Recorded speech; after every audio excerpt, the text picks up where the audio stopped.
Black boy sobbed on stage for the prize to save his mom. The judge went pale hearing his son's name. The boy's voice cracked before he even sang the first note. The auditorium had been loud seconds earlier. People laughing, phones glowing, judges whispering to producers, but the moment 13-year-old Isaiah Brooks stepped onto the stage, something shifted. Maybe it was the oversized suit jacket hanging awkwardly from his thin shoulders. Maybe it was the way he clutched the microphone like it was the only thing keeping him upright. Or maybe it was his eyes. Red, exhausted, terrified. The host smiled gently from the side of the stage. "Take your time, sweetheart." Isaiah nodded, but his lips trembled too hard to speak. The competition was one of the biggest youth talent events in Chicago. Thousands had auditioned. Only 10 finalists remained. The grand prize was $100,000 and a recording scholarship.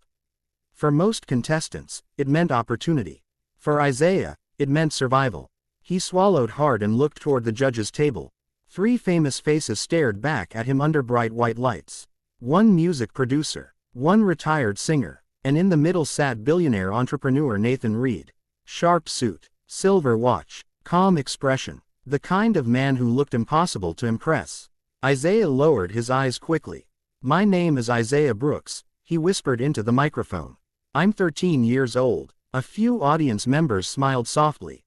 "And," he paused, trying to steady his breathing, "I'm gonna sing a song for my mom." The crowd applauded politely, but Isaiah didn't start singing. Instead, tears suddenly filled his eyes.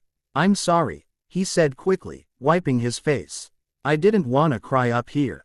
The room grew quieter. Nathan Reed leaned back slightly, studying the boy. Isaiah inhaled shakily. "My mom's in the hospital right now," he said. "And I almost didn't come tonight."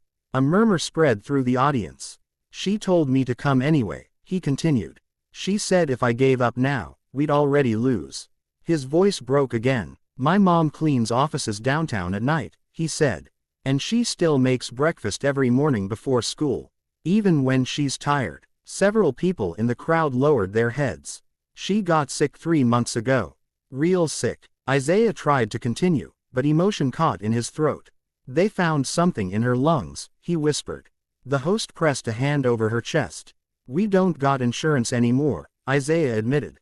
"And the hospital said." He stopped. The silence became unbearable. Finally, he whispered the rest. "They said if we can't pay for treatment soon, she might not make it." Someone in the audience audibly gasped. Nathan Reed's face remained composed, but his fingers slowly tightened around his pen.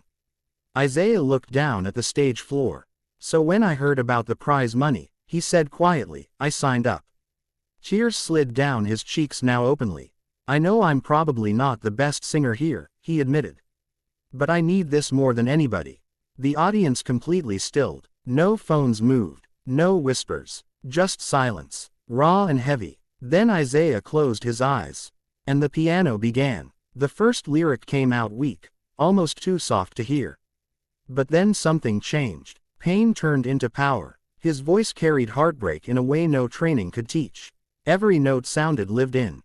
Real. The kind of singing that didn't come from talent alone, but desperation. People stopped watching him as a contestant. They started listening to him as a son. By the second verse, tears streamed freely down his face, but he never stopped singing. The audience cried with him. A woman near the front held her husband's hand tightly. One of the camera operators blinked rapidly, trying to stay focused. Even the judges looked shaken. Especially Nathan Reed, because halfway through the song, Isaiah said something unexpected. He pointed softly toward the ceiling lights and smiled through tears. "My little brother Caleb used to sing this part with me." Nathan's expression changed instantly. Not dramatically. Just enough. A blink too long. A slight tightening in his jaw. Isaiah continued singing, unaware. "But Caleb's not here anymore." His voice cracked so painfully that several people in the audience covered their mouths. "He died last year." The room froze. Nathan Reed sat completely still now. Isaiah wiped his eyes. "He always told me I'd sing on a big stage one day," he whispered during the instrumental break. "So I promised I would." Nathan's breathing subtly changed. His attention sharpened. When the song ended, the silence felt endless. Then suddenly, the entire auditorium rose to its feet. Thunderous applause exploded through the room. People cried openly. Isaiah stood motionless beneath the lights, overwhelmed. He looked like a child trying not to collapse. The host walked back onto stage carefully. Isaiah, she said softly. That was one of the most emotional performances we've ever seen. The crowd applauded again. Isaiah nodded weakly. Thank you. The judges prepared to speak. The retired singer went first. Young man, she said tearfully, your voice is beautiful. But your heart, that's what touched everybody tonight. The music producer nodded. That wasn't performance. That was truth. Then came Nathan Reed, but he didn't speak immediately. Instead, he stared at Isaiah. Longer than normal, like he was trying to solve something impossible. Finally, he leaned toward his microphone. You said your brother's name was Caleb.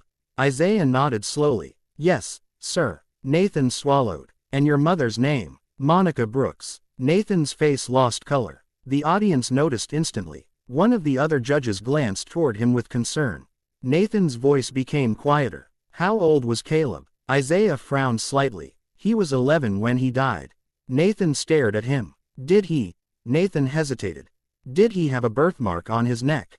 Isaiah's eyes widened. Yes. A stunned silence spread across the room. Nathan Reed slowly sat back in his chair like the air had been knocked out of him. The host looked confused. Mr. Reed, she asked carefully, but Nathan barely heard her. His eyes never left Isaiah. Your mother, he said slowly. Did she ever live in Detroit? Isaiah blinked. Yeah, he answered cautiously. Before we moved here. Nathan's hand began trembling. The audience could feel it now. Something was wrong. Something deeply personal. Nathan stood abruptly from his chair. Gasps echoed across the auditorium. The producers whispered frantically backstage. Nathan looked pale, almost frightened. What's happening? Isaiah asked quietly. Nathan stepped closer to the stage. When were you born? He asked. June 8th. Nathan closed his eyes briefly.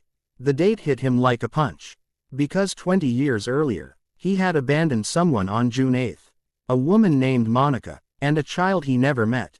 The audience watched in stunned silence as realization spread across Nathan's face.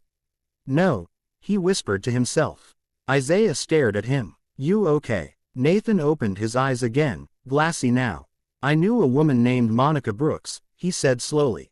Isaiah's breathing changed. She used to sing, Nathan continued quietly. And she had a little boy named Caleb. The room became deathly still. Isaiah shook his head slightly. How do you know my family?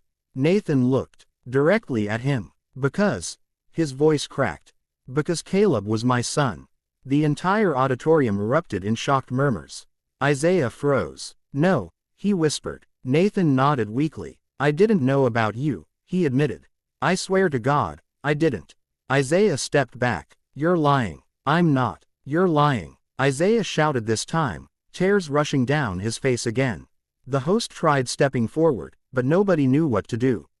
Nathan looked shattered. Your mother left Detroit after we split, he said. I tried finding her years later, but... Stop. Isaiah snapped. His chest rose rapidly. You left her. Nathan lowered his head. Yes. You left my brother. Nathan said nothing. That silence answered everything. The audience watched with tears and disbelief. Isaiah laughed bitterly through sobs. All this time, he whispered. All this time she worked herself sick while you sat here rich. Nathan looked devastated. I didn't know, he repeated helplessly. You didn't look either. That one sentence cut deeper than anything else. Nathan visibly flinched. Isaiah wiped his face angrily. My brother died wishing he could meet his dad, he said. Do you know that? Nathan's eyes filled instantly. He used to sit by the window every birthday thinking maybe somebody would come. The audience cried openly now. And my mom, Isaiah continued. She never hated you, even after everything. Nathan covered his mouth, overcome. She told us maybe you were just scared. Nathan's shoulders collapsed under the weight of it. Because she was right. Years ago, before the money, before the fame, before the magazines and television interviews. He had been scared. Scared of poverty. Scared of responsibility. Scared of becoming his own father. So he ran. And now he stood face to face with the life he abandoned. Isaiah looked at him with heartbreak and fury. You don't get to care now, he whispered. Nathan nodded painfully. I know. Tears slid down his face for the first time in years. I know I don't deserve forgiveness. The room stayed silent. Nathan stepped closer to the stage slowly. But your mother deserves help, he said. Isaiah did